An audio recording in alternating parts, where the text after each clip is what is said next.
You know that moment when you're sure you're going the right way, and then suddenly you're not. Today we're talking about asking for directions.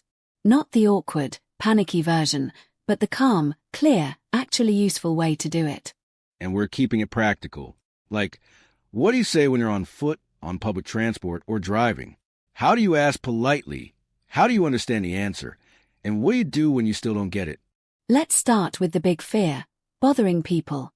Most of the time, people don't mind helping if you make it easy for them. So step one is getting their attention in a friendly way. Right. Something simple like, "Excuse me," is usually enough. If you want to sound a bit more polite, you can add, "Excuse me, could you help me?" And then you go straight to the point. Try not to give your whole life story. A strong, simple question is, how do I get to? Or where is? If you're close and you just need a location, like, where's the train station? Let's do a quick example. You're in a new neighborhood, you need a cafe. You spot someone walking their dog. You'd say, "Excuse me, could you help me? Where's the nearest cafe?" Notice the phrase nearest. That's a magic word when you don't care about a specific place, just something close. Now, here's where it gets real. People answer fast. They point. They throw in landmarks you don't know. So you need survival phrases for understanding directions. My favorite is, "Sorry, could you say that again more slowly?" That one saves lives. Also, could you repeat the last part? Because sometimes you understood most of it, just not the ending. Or if they're pointing and you're unsure, "So, that way." You can literally gesture a little in the direction you think they mean and confirm. Let's talk about the most common direction words people use. You'll hear things like, "Go straight, turn left, turn right," and "It's on your left or on your right." And then the ones that confuse people, take the first left, the second right, at the traffic lights, at the roundabout, cross the street, go past, meaning you continue beyond something. Here's a quick mini scene. Someone says, "Go straight, take the second right, and it'll be on your left." What should you do if you're not confident? Repeat it back in your own words. Like, "Okay, straight ahead, then the second right, and it's on the left." People will correct you if you're wrong. That repeat back trick works everywhere. Airports, malls, city streets. It turns a confusing answer into a clear plan. Now let's get specific. Asking for directions on public transport. This is where questions become more detailed. You might ask, which bus goes to the museum? Or, which line do I need for downtown? Or, where's the nearest subway entrance?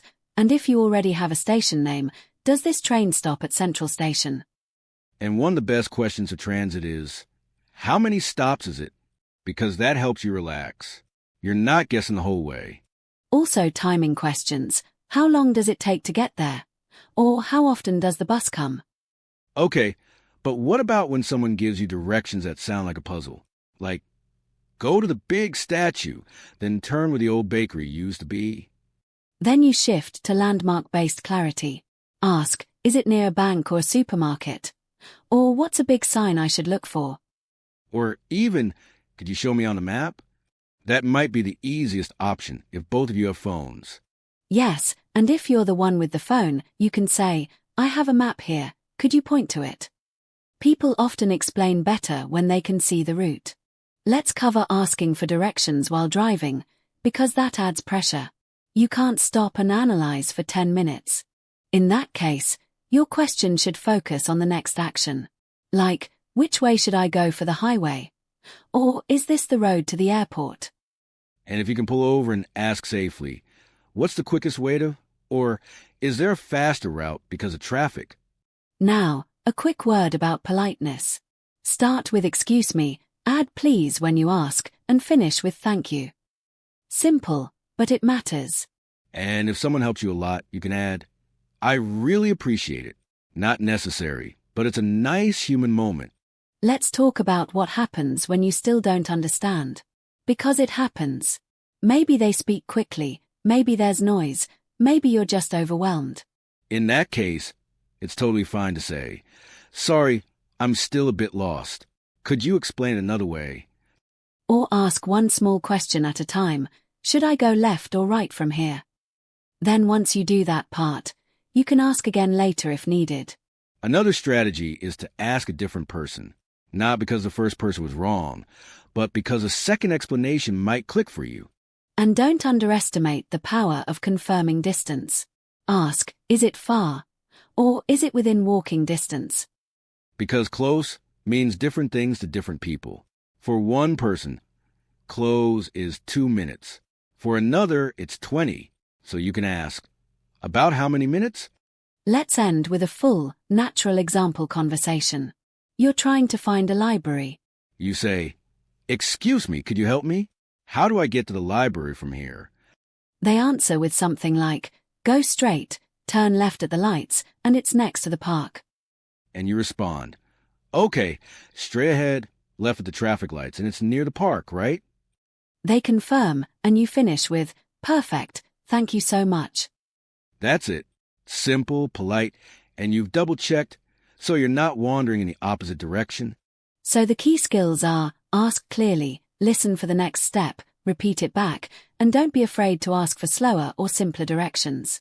Next time you're lost, remember, getting directions isn't a test. It's a quick collaboration. You just need the next turn. And if all else fails, find a landmark, ask again, and keep it moving. Thanks for listening, and may your routes be short and your turns be correct.